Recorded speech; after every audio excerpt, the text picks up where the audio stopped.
Hello my reader friends and welcome to my new book video. Today I'm sharing with you my 9 favorite novels set in the Second World War. In 2004, a friend of mine from India sent me his favorite book, Anne Frank's Diary of a Young Girl. On the last page, I remember sitting in the daze while my mind trying to comprehend the fact that there wouldn't be another entry to follow, that Anne was very real, and hers was the same fate as that of the 6 million Jews during the Holocaust. Up until that moment, the Second World War had been another lesson in my history class, distant and vague. In the past year, since I decided to spend more time reading, I've noticed that the books that often give me a lingering hangover are those set in the Second World War, both first-hand accounts and fictions. In this video, I'll focus on my 9 favorite fictions. There will be another video for first-hand accounts later.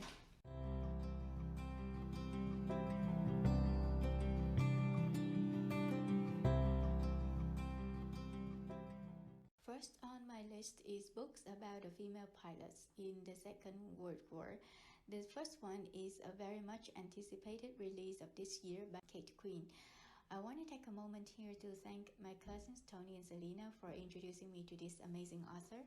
In The Huntress, Kate Quinn weaves historical events with the thrilling tale of a British journalist and a Russian female bomber pilot on their cross-Atlantic hunt for a Nazi war criminal. The story also reveals the stigma and challenges that the female pilots in Russia had to overcome to serve in the war and the process to bring war criminals to justice. Contrasting with Quinn's chilling account is Fanny Flagg's story of the female pilots in America in one of her best-selling novels, The Old Girls Filling Station's Last Reunion. In her trademark story within a story, set in an idyllic southern town and filled with interesting facts about the U.S. female pilots in the war, Fanny Flagg delivered a witty and quirky tale about the lives of the two women in 2 generations that surely will warm your heart. One question I always have in mind when reading about the Second World War is about life in Germany during and after the war. How did the people cope? Was there a movement against Hitler? And how about the generations after the war? And I found my answers in the next 3 novels. The book Thief reveals life in Germany under the Nazi destructive regime. Yet even during this darkest and most chaotic of times where evil seems to reign, there still shines a light of hope through love for one's family, for language and literacy, and for friendship. Even the book's unusual narrator, Death, is given a sense of care rather than fear, as he explains how he feels when he must take the life of each character. The Women in the Castle offers a rather unusual perspective of Germany during the Nazi period, as the story revolves around the wife of an aristocrat involved in the Nazi resistance, a young girl desperate to escape her poor town but got caught in a war much bigger and more horrific than she was prepared for, and a woman trying to get away from her Nazi entanglements and making the best for her children and herself. At the core of the book lies each of the women's experiences, attitudes, and feelings about the war, Germany, and their husbands, and what they need to do in the aftermath of the war to rebuild their lives. Next is The Reader, a novel that deals with the difficulties post-war German generations have had comprehending the Holocaust and coming to terms with the past.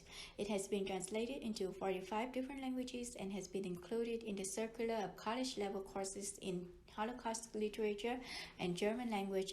My next 2 novels are about lives during the occupation.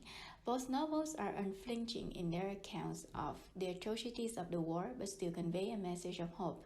All the light we cannot see brings a lyrically beautiful prose, well-developed characters, and the author's super attention for details and metaphors. There are parts in the novel that make me cry, but in the end, there's this flicker of hope that whatever the odds, there are ways for people to be good to one another.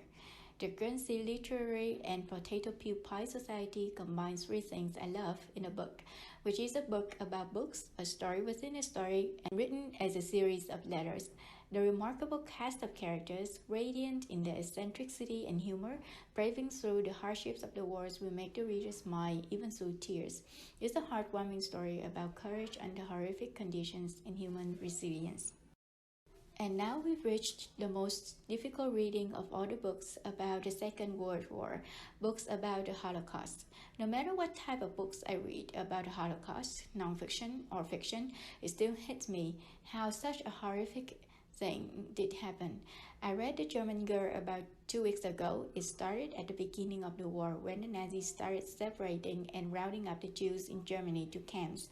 The book is based on the real-life event of the St. Louis passenger line that carried over 900 German Jews fleeing to Cuba, where they would stay on transit visas while waiting for their U.S. visas to be approved. Upon reaching the port of Havana, the passengers found out that during the trip, the Cuban government had invalidated their transit visa, thus denying them entry into Cuba. The U.S. and Canada governments were also denying the passengers admittance to their countries, forcing them to return to Europe as it descends into war. Although criticized for historical inaccuracies, I still love the heartbreaking story of the boy in the striped pajamas. If you haven't read it, I do have a warning though. This is not a book to read in public places if you want to avoid a public display of emotion.